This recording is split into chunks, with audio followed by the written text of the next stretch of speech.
Everyone, welcome in today's video. Actually ये vlog नहीं है, थोड़ी डिफरेंट काइंड ऑफ वीडियो है। आप सबको पता है दर्श अभी 1 साल का होने वाला है, तो आई वाज जस्ट थिंकिंग कि मैं ये जो टाइम है इसको हमेशा के लिए एक कास्ट करके अपने पास रख लूँ, उसके हैंड्स ऑफिस। मैंने बहुत ज़्यादा सर्च किया, उसके बाद मैंने ऑनलाइन अमेज़ोन से एक कास्टिंग किट मंगवाई है।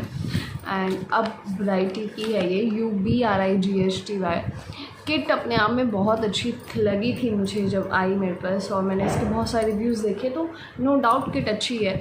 लेकिन ये किट 1 साल तक के बच्चे के लिए सूटेबल है या नहीं है, दर्श के लिए है या नहीं है, मैं उसी के बारे में बात करने वाली हूँ।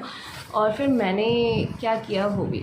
तो दर्श के लिए और 1 साल के बच्चे के लिए मुझे नहीं लगता कि ये किट सूट करती है या आपको लेनी चाहिए, क्योंकि इसमें 2 सिचुएशंस हैं जो 1 साल के बच्चे के साथ पूरी नहीं हो सकती। नंबर 1 कि आपको एक ही जगह पे बेबी का हाथ स्टिल रखना है कम से कम 3 से 4 मिनट के लिए, और 1 साल का बच्चा 3 से 4 मिनट के लिए एक ही जगह पे हाथ ऐसे कभी नहीं रख सकता। और दूसरी चीज़, दर्श साउंड स्लीपर, बहुत ज़्यादा शांति चाहिए उसको सोने में, थोड़ा भी डिस्टर्बेंस होता है तो वो उठ जाता है।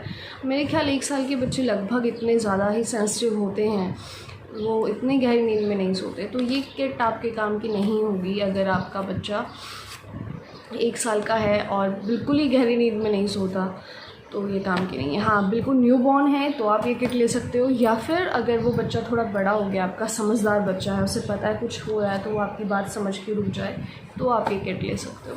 अदरवाइज़ मेरे तो ये किट किसी काम की नहीं है। इसमें प्रैक्टिस किट आती है, मैंने वो यूज़ करके देखा था।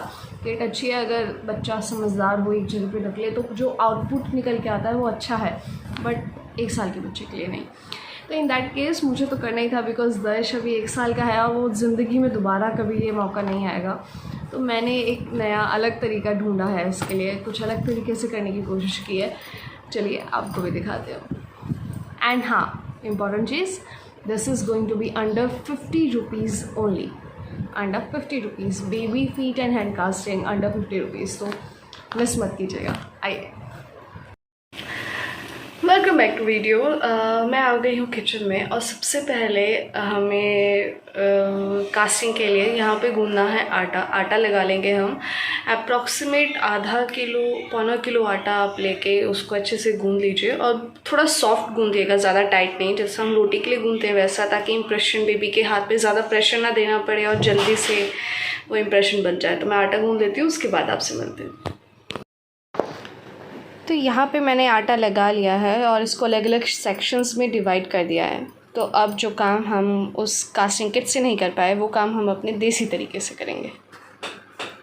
मैं आ गई हूँ दर्श के पास। दर्श यहाँ सो रहा था और बहुत ही आराम से। मैंने सबसे बहुत इम्पॉर्टेंट है कि आप बेबी के हाथ में ऑयल अच्छे से लगा दें, कोई भी बेबी ऑयल या जो भी आप ऑयल यूज़ करते हैं बेबी के लिए वो, ताकि आटा चिपके ना उसके हाथ पे।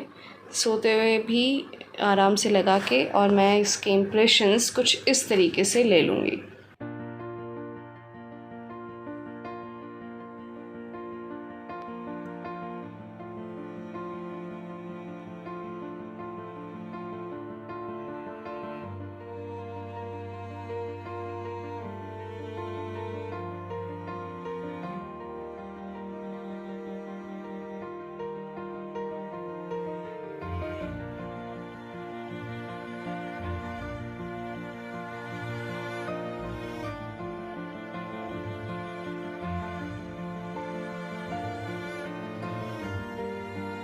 तो हमारे इम्प्रेशंस जो हैं वो हमने दर्श के ले लिए हैं, दोनों हथेलियों के और दोनों पैर के पंजे के भी। उसके बाद मैंने लिया ये प्लास्टर ऑफ पेरिस। ये इतना बड़ा पैकेट मुझे 20 रुपये में मिल गया। 1 किलो का पैकेट है ये, 20 रुपये का मिला है मुझे यहाँ पे हार्डवेयर शॉप से। बट बहुत कम चाहिए, अगर आपके यहाँ खुला मिलता है तो आप 250 ग्राम 200 ग्राम भी ले लेंगे तो भी चलेगा, बिकॉज़ ये अभी इतना ज़्यादा बचा है, थोड़ा सा ही मेरे को यूज़ में आया है ये। तो चलिए अब इसको सिंपल पानी में, जो नॉर्मल रूम टेम्परेचर का पानी है, उसमें घोल लेते हैं। ये मैंने यहाँ पे ऐसे घोल लिया है प्लास्टर ऑफ पेरिस, एक नॉर्मल सा पेस्ट बना के, और उसके बाद धीरे धीरे सभी इम्प्रेशंस में इस तरीके से थोड़ा थोड़ा करके इसको फिल कर दिया है। लास्ट में जो उंगलियां हैं ना वो बहुत ही छोटी थी, तो ये लकड़ी भी वहाँ पे बाहर निकाल रही थी ज़्यादा, तो फिर मैंने ये और पतला सा ये स्पून का कॉर्नर है, इसकी हेल्प से जो है वो फिंगर्स में फिल किया। और इस तरीके से फिल करने के बाद इसको यहाँ पे हम छोड़ देंगे, एक स्मूथ सा टेक्सचर ऊपर से आ जाए, बराबर का लेवल, बस इतना भर के। तो ये मैंने उसके बाद रख दिया था बाहर अपनी बालकनी में सूखने के लिए। और ध्यान से ना चारों, अगर आपके घर में चींटियाँ हैं तो चारों तरफ लक्ष्मण रेखा ज़रूर लगा दीजिएगा, क्योंकि मेरे घर में तो बहुत है तो मैंने लगाई थी ताकि चींटियाँ आटे को ना खाएं और शेप जो है वो ख़राब ना हो। ये हल्का हल्का सूख गया है ऊपर से, तो मैं हल्का हल्का सा इसको हटा रही हूँ ताकि नीचे जो है वो एयर जल्दी पास हो जाए। और मैं एक्चुअली तो थोड़ा सा चेक कर रही थी कि कहीं से ब्रेक तो नहीं हो रहा है, ये कहीं से पतला तो नहीं है, तो ये मेरा ठीक था। अभी इस तरीके से हल्का हल्का प्रेस करके बाउंड्री से हटा के इसे चेक कर सकते हैं। उसके बाद अच्छे से सूखने के लिए इसे यहीं छोड़ देंगे।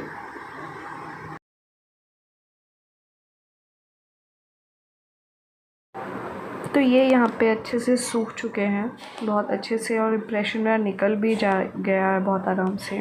धीरे धीरे हल्के हाथों से इसको निकालना है ताकि प्रेशर ना पड़े और ये गलती से टूट ना जाए। ये देखिए मेरे बेटू का हाथ जो है इम्प्रेशन वो बन गया है। इसमें उसके हाथों की छोटी छोटी छोटी लाइनें भी हैं, बट इसको और क्लियर करने के लिए इसका थोड़ा सा फिनिशिंग इसकी देनी पड़ेगी, इसको थोड़ा थोड़ा सा शार्प करना पड़ेगा। और बहुत क्यूट लग रहा था। अब मैं ये दूसरा वाला भी धीरे धीरे करके ऐसे ही निकाल लूँगी।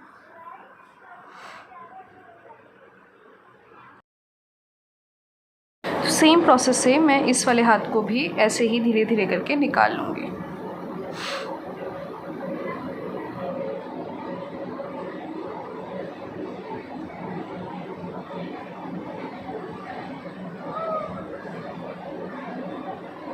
ये देखिए हमारा दूसरा हाथ भी बेटू का निकल गया है और इम्प्रेशन अब तैयार है, बस थोड़ी फिनिशिंग देना बाकी है। अब हम पैरों का भी निकाल लेते हैं। कितना क्यूट लग रहा है ना। हाथों का निकल चुका है, पैरों की बारी है। और यहाँ पे मैं ये पैर का इम्प्रेशन वैसे ही निकाल रही हूँ जैसे हमने हाथ का निकाला था, बिल्कुल धीरे धीरे साइड से दबाते हुए।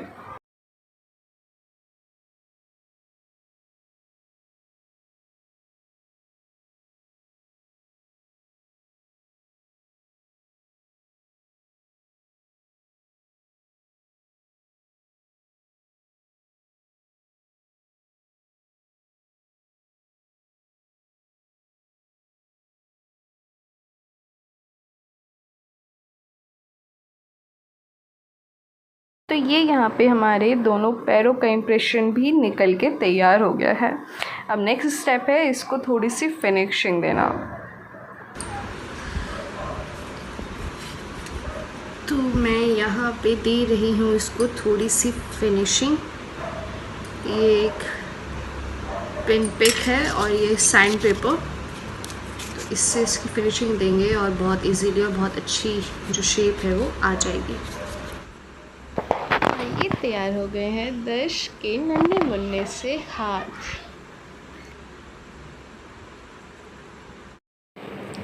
अब बारी है इन पैरों के इम्प्रेशन की फिनिशिंग देने की।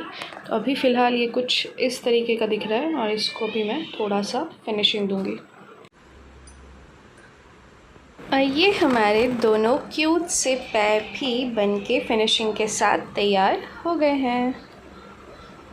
कितने क्यूट लग रहे हैं ना, छोटे छोटे से। फिनिशिंग के बाद फाइनल स्टेप है इनको पेंट करना, और ये पूरी तरीके से ऑप्शनल है। अगर आप चाहें तो पेंट करें, चाहें तो गोल्डन से करें या सिल्वर से करें, इट्स ऑल योर चॉइस।